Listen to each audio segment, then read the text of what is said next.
বোর্ডের দিকে দেখো, আজকে আমরা পড়ব ভারতের ভূপ্রকৃতি। কি পড়ব? আজকে আমরা পড়ব ভারতের ভূপ্রকৃতি। ভূপ্রকৃতি বলতে কোথায় পাহাড় আছে, কোথায় পর্বত আছে, কোথায় নদী আছে, কোথায় সমভূমি আছে, এই সমস্ত জিনিসটা আজকে আমরা পড়ব। ভূপ্রকৃতি বা ভূমিরূপ ক্লাস পরের ক্লাসে চেষ্টা করবো একটুখানি বুঝিয়ে দেওয়ার। আজকে আমরা ভূপ্রকৃতিটা শুরু করি। ভূপ্রকৃতিগতভাবে ভারতকে আমরা কটা ভাগে ভাগ করতে পারি, অর্থাৎ ভারতের কোথায় পার্বত্য অঞ্চল রয়েছে, কোথায় সমভূমি অঞ্চল রয়েছে, কোথায় উপকূলীয় অঞ্চল রয়েছে, কোথায় দ্বীপপুঞ্জ, কোথায় মরুভূমি, এই যে সমস্ত জিনিসগুলো রয়েছে তার ভিত্তিতে আমরা ভারতকে কটা ভাগে ভাগ করতে পারি। বোর্ডের দিকে দেখো, প্রথম বিভাগ হচ্ছে উত্তরের পার্বত্য অঞ্চল।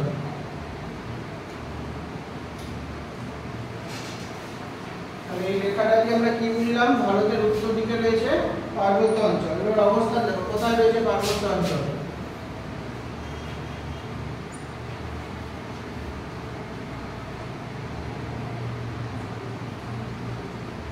এই অঞ্চলটা হচ্ছে ভারতের পার্বত্য অঞ্চল, সমস্ত পর্বত দিয়ে ঘেরা। ভারতের উত্তর দিকে কি রয়েছে? এটা কোন অঞ্চল হলো? পার্বত্য অঞ্চল। আমরা জানি ম্যাপের উপরের দিকটা কোন দিক হয়? উত্তর দিক। তাহলে ভারতের উত্তর দিকে কি রয়েছে? পার্বত্য অঞ্চল।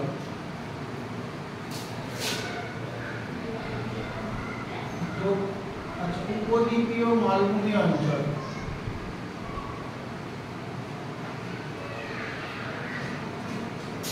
উপদ্বীপীয় মালভূমি অঞ্চল এটা কোথায় রয়েছে? উপদ্বীপীয় মালভূমি অঞ্চল রয়েছে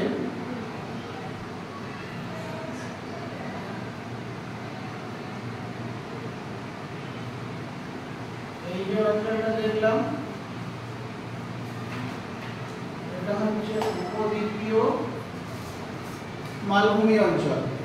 এর প্রথম বিভাগ ছিল পার্বত্য অঞ্চল। 2 নম্বর বিভাগ কি দেখলাম?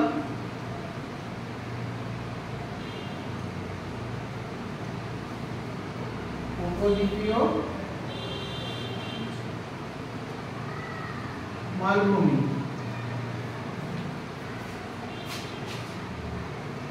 3 নম্বর হচ্ছে মরুভূমি। কোথায় রয়েছে ভারতের মরুভূমি? ভারতের মরুভূমি রয়েছে এই অঞ্চলটায়, রাজস্থানের পশ্চিম দিকটায়। 3 নম্বর বিভাগ কি পেলাম?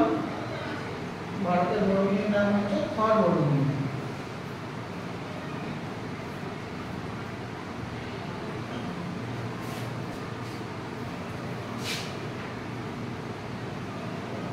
চার নম্বর ভাগ হচ্ছে উপকূলীয় সমভূমি।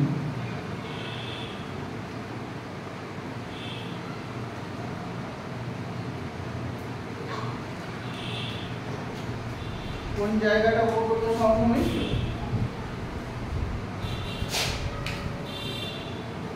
এই যে অঞ্চলটা পড়ে রইল মাঝখানে, সবুজ অঞ্চলটা,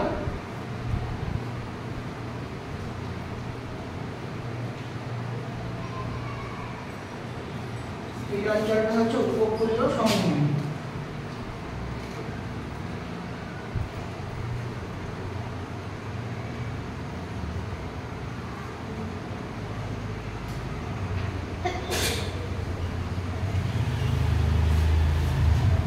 তাহলে মাঝখানে একটা বড় খালি অংশ রয়েছে, এই অংশটা হচ্ছে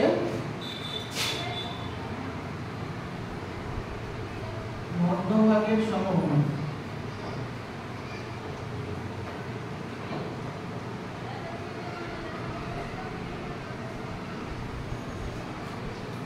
মধ্যভাগের সমভূমি তাহলে কোন অঞ্চলটা হলো?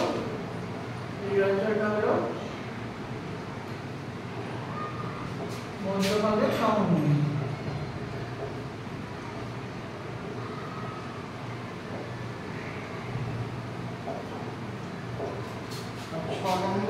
হচ্ছে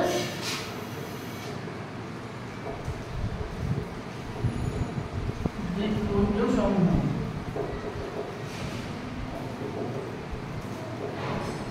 আগের দিন আমরা করেছিলাম এইখানে কিছু দ্বীপ ছিল মনে আছে, লাক্ষাদ্বীপ, আর এইখানে কিছু দ্বীপ করেছিলাম ম্যাপেতে, এইগুলো হলো দ্বীপপুঞ্জ সমূহ। তাহলে ভারতের ভূপ্রকৃতিকে আমরা কত ভাগে ভাগ করতে পারলাম? 6টা ভাগে। তোমাদের বইতে দেখবে 5টা ভাগ আছে, কারণ এই ভাগটা এর সঙ্গে যুক্ত করে দিয়েছে। যদি আমি মরুভূমিকে আলাদা না করি তাহলে ভাগটা কটা দাঁড়াবে? 2টা বাদ দিয়ে দিই মরুভূমিটাকে, কটা দাঁড়াবে? 5টা। তাহলে ভারতের ভূপ্রকৃতিকে তোমাদের বই অনুসারে 5টা ভাগে ভাগ করা হয়। বোঝা গেল কি কি 5টা ভূপ্রকৃতি আর সেটা কোথায় আছে?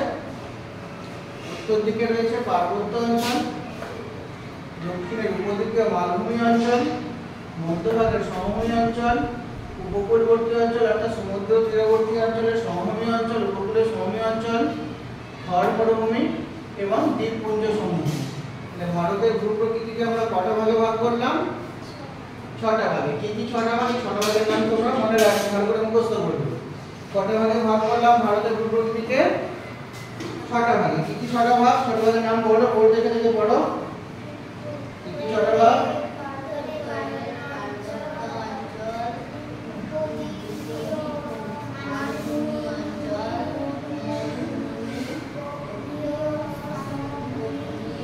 উত্তরের পার্বত্য অঞ্চল, উপদ্বীপীয় মালভূমি অঞ্চল, মরুভূমি অঞ্চল, উপকূলীয় সমভূমি অঞ্চল, মধ্যভাগের সমভূমি অঞ্চল আর দ্বীপপুঞ্জ সমূহ। এই 6টা ভাগে ভাগ করলাম। এবার আমরা পড়ব উত্তরের পার্বত্য অঞ্চল সম্পর্কে।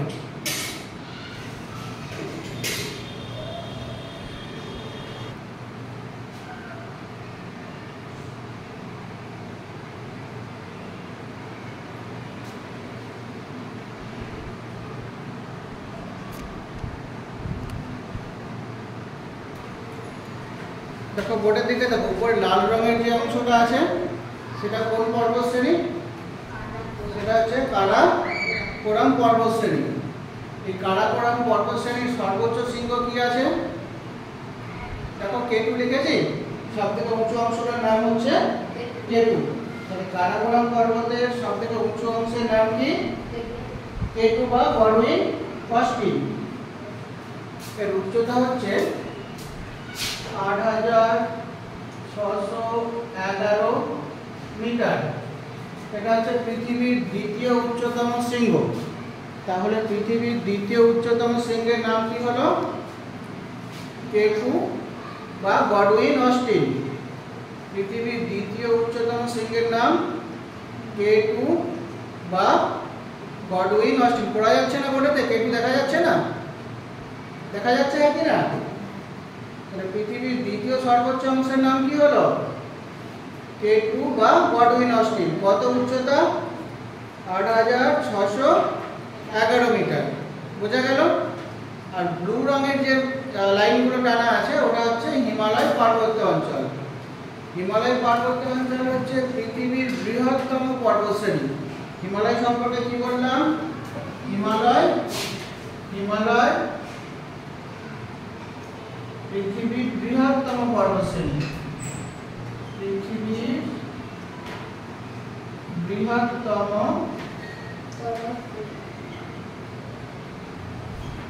পর্বতশ্রেণী।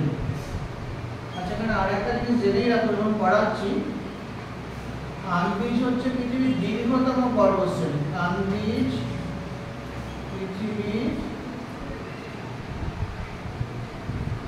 দীর্ঘতম পর্বতশ্রেণী। এটা লিখে রাখতে পারো নিচে, আন্দিজ, যেটা বলতে নেই তোমাদের, কিন্তু হিমালয়টা আছে। হিমালয় পৃথিবীর বৃহত্তম পর্বতশ্রেণী। প্রশ্ন দুটো বোঝো আর দুটোর উত্তর আলাদা আলাদা। একটা বৃহত্তম কি হলো?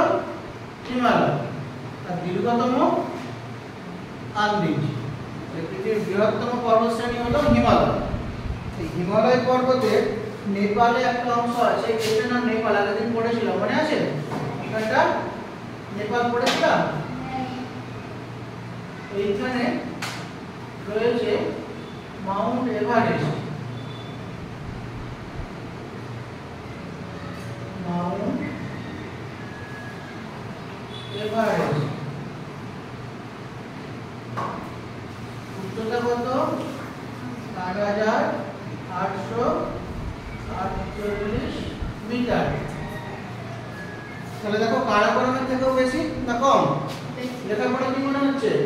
কারাকোরামের থেকে বেশি। এটা হচ্ছে পৃথিবীর সর্বোচ্চ শৃঙ্গ। তাহলে পৃথিবীর সর্বোচ্চ শৃঙ্গের নাম কি? সবথেকে উঁচু অংশের নাম কি? পৃথিবীর পৃষ্ঠে অবস্থিত সবথেকে উচ্চতম বিন্দুর নাম কি? Mount Everest. কোথায় অবস্থিত? হিমালয় পর্বতে। কোন দেশে? নেপালে। নেপালের লোকেরা এভারেস্টকে বলে সাগর মাথা। কি বলে? সাগর মাথা। যেটা আমাদের কাছে এভারেস্ট, সেটা নেপালের কাছে সাগর মাথা। এটা হচ্ছে পৃথিবীর উচ্চতম শৃঙ্গ। তাহলে পৃথিবীর সবথেকে উচ্চতম অংশের নাম হলো মাউন্ট এভারেস্ট। আর দ্বিতীয় সবথেকে উচ্চতম, দ্বিতীয় কোনটা? প্রথম কে? এভারেস্ট হলো। তাহলে দ্বিতীয় উচ্চতম শৃঙ্গ K2 বা গডউইন অস্টিন, সেটা রয়েছে কারাকোরাম পর্বতে। হিমালয় পর্বতে নয় কিন্তু। কোন পর্বতে রয়েছে?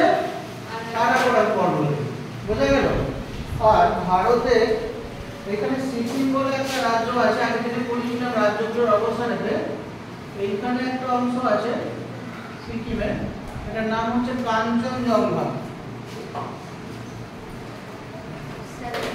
এটা হিমালয় পর্বতের অংশ। এখানে রয়েছে কাঞ্চনজঙ্ঘা।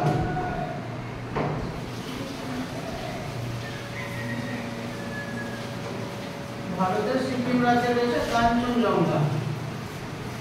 এটা হচ্ছে ভারতে অবস্থিত হিমালয় পর্বতের সর্বোচ্চ শৃঙ্গ। এই K2 কিন্তু বর্তমানে পাকিস্তানের অংশে চলে গেছে। তাহলে ভারতের রইল কোনটা? ভারতের সর্বোচ্চ শৃঙ্গ বা আমাদের দেশের সর্বোচ্চ শৃঙ্গ কাঞ্চনজঙ্ঘা। বর্তমানে এই K2টা পাক অধিকৃত কাশ্মীরে রয়েছে, মানে পাকিস্তানের দখলে চলে গেছে। দখল করে রেখেছে ওরা, যদিও আমাদের দেশের অংশ, কিন্তু ওরা দখল করে রেখেছে। তাই আমাদের দেশের বর্তমানে সর্বোচ্চ শৃঙ্গ যেটা আমাদের দেশে অবস্থিত, যেখান পর্যন্ত আমরা যেতে পারবো ভিসা ছাড়া, তার নাম হচ্ছে কাঞ্চনজঙ্ঘা। আর হিমালয়ের সর্বোচ্চ শৃঙ্গের নাম কি বললাম? হিমালয় পর্বতের সর্বোচ্চ শৃঙ্গের নাম মাউন্ট এভারেস্ট। হিমালয় হচ্ছে পৃথিবীর বৃহত্তম পর্বতশ্রেণী। বোঝা গেল? আর পৃথিবীর দীর্ঘতম পর্বতশ্রেণীর নাম হচ্ছে আন্দিজ। দীর্ঘতম কোনটা? আন্দিজ। বৃহত্তম হিমালয়। হিমালয়ের সর্বোচ্চ শৃঙ্গ মাউন্ট এভারেস্ট, পৃথিবীর সর্বোচ্চ শৃঙ্গ। আর ভারতের সর্বোচ্চ শৃঙ্গ বর্তমানে কাঞ্চনজঙ্ঘা। কারণ K2টা কোন দেশ দখল করে নিয়েছে? একটু আগেই তো বললাম, K2টা বর্তমানে কোথায় চলে গেছে? পাকিস্তান বলে দেশ দখল করে রেখেছে ওই অঞ্চলটা। ক্লিয়ার হয়েছে? এই পর্যন্ত বোঝা গেল? এবার এর পরের পার্টে এগোই হিমালয় পর্বত সম্পর্কে। দেখো হিমালয় পর্বতের বিস্তার দেখো ভারতের কোথা থেকে কত দূর পর্যন্ত গেছে। পশ্চিম দিকে এই অংশটার নাম লিখেছে কি নাম? নাগা পর্বত। পূর্ব দিকে কতখানি? হিমাচল প্রদেশের নামচা বারোয়া। এইখান থেকে শুরু করে যে এতদূর পর্যন্ত গেছে জায়গাটার নাম আছে তো, কিছুটা নাম আছে। পশ্চিম দিকে রয়েছে নাগা পর্বত। নাগা পর্বত থেকে শুরু করে পূর্ব দিকে নামচা বারোয়া পর্যন্ত প্রসারিত। কতখানি রাস্তা হবে? দৈর্ঘ্য কতখানি হবে হিমালয়ের? হিমালয়ের দৈর্ঘ্য প্রায় 2100 কিলোমিটার। প্রস্থ অর্থাৎ কতখানি চওড়া? এই জায়গা থেকে এই জায়গা কতখানি চওড়া? এখান থেকে এই জায়গা কতখানি চওড়া? চওড়ায় বিভিন্ন জায়গায় বিভিন্ন পরিমাণ রয়েছে, তবে মোটামুটি জেনে রাখো গড় চওড়া প্রায় 100 কিলোমিটারের মতো। কোথাও কোথাও আরো বেশি চওড়া, কোথাও কোথাও আরো একটু কম। তাহলে হিমালয়ের দৈর্ঘ্য কতখানি পেলাম? 2100 কিলোমিটার। প্রস্থ গড়ে 100 কিলোমিটার। কোথা থেকে কত দূর পর্যন্ত বিস্তৃত? নাগা পর্বত থেকে নামচা বারোয়া। পশ্চিমে নাগা পর্বত থেকে পূর্ব দিকে অরুণাচল প্রদেশের নামচা বারোয়া পর্যন্ত প্রসারিত হয়েছে। এই নামচা বারোয়ার পথ থেকে এই পর্বতটাই আবার বেঁকে দক্ষিণ দিকে প্রবাহিত হয়েছে, বর্ডার ধরে ধরে প্রবাহিত হয়েছে, মায়ানমার আর ভারতের সীমানা ধরে প্রবাহিত হয়েছে। ওটা পরের দিন পড়বো। তাহলে আজকে আমরা বললাম কি ভারতের ভূপ্রকৃতিক বিভাগ কটা ভাগে ভাগ করেছিলাম? 6টা ভাগে ভাগ করেছিলাম। কি কি ছিল 6টা ভাগ? উত্তরের পার্বত্য অঞ্চল, উপদ্বীপীয় মালভূমি অঞ্চল, উপকূলীয় সমভূমি অঞ্চল, দ্বীপপুঞ্জ সমূহ, মধ্যভাগের সমভূমি অঞ্চল আর থর মরুভূমি। এই ভাগগুলো ভাগ করেছিলাম। তারপরে আমরা পড়লাম কি উত্তরের পার্বত্য অঞ্চল সম্পর্কে। কোন কোন রাজ্য জুড়ে অবস্থিত ছিল উত্তরের পার্বত্য অঞ্চল? জম্মু কাশ্মীর, লাদাখ, হিমাচল প্রদেশ, উত্তরাখণ্ড, সিকিম, অরুণাচল প্রদেশ, নাগাল্যান্ড, মণিপুর, মিজোরাম ও মেঘালয়। এই রাজ্যগুলো জুড়ে অবস্থিত। এই পার্বত্য অঞ্চলকে আমরা দুটো ভাগে ভাগ করেছিলাম। একটা হিমালয় পার্বত্য অঞ্চল আর একটা ছিল উত্তর পূর্বের পার্বত্য অঞ্চল। যেটাকে আমরা হিমালয় পার্বত্য অঞ্চল বলে পড়লাম, সেখানে দুটো পর্বত শ্রেণী আছে। একটা কারাকোরাম পর্বত শ্রেণী, যার সর্বোচ্চ শৃঙ্গ কেটু বা গডওয়িন অস্টিন, এটা পৃথিবীর দ্বিতীয় সর্বোচ্চ শৃঙ্গ, বর্তমানে পাকিস্তান দখল করে রেখেছে। আর একটা রয়েছে হিমালয় পার্বত্য অঞ্চল। হিমালয় পার্বত্য অঞ্চল পৃথিবীর বৃহত্তম পার্বত্য অঞ্চল। সঙ্গে আমরা এটাও জেনেছি যে আন্দিজ পর্বত পৃথিবীর দীর্ঘতম পার্বত্য অঞ্চল। হিমালয়ের মাউন্ট এভারেস্ট পৃথিবীর সর্বোচ্চ শৃঙ্গ, যেটা নেপালে অবস্থিত, এবং নেপালে এটির নাম সাগরমাথা। তাহলে ভারতে অবস্থিত হিমালয়ের সর্বোচ্চ শৃঙ্গ কোনটা হলো? সিকিমে অবস্থিত কাঞ্চনজঙ্ঘা।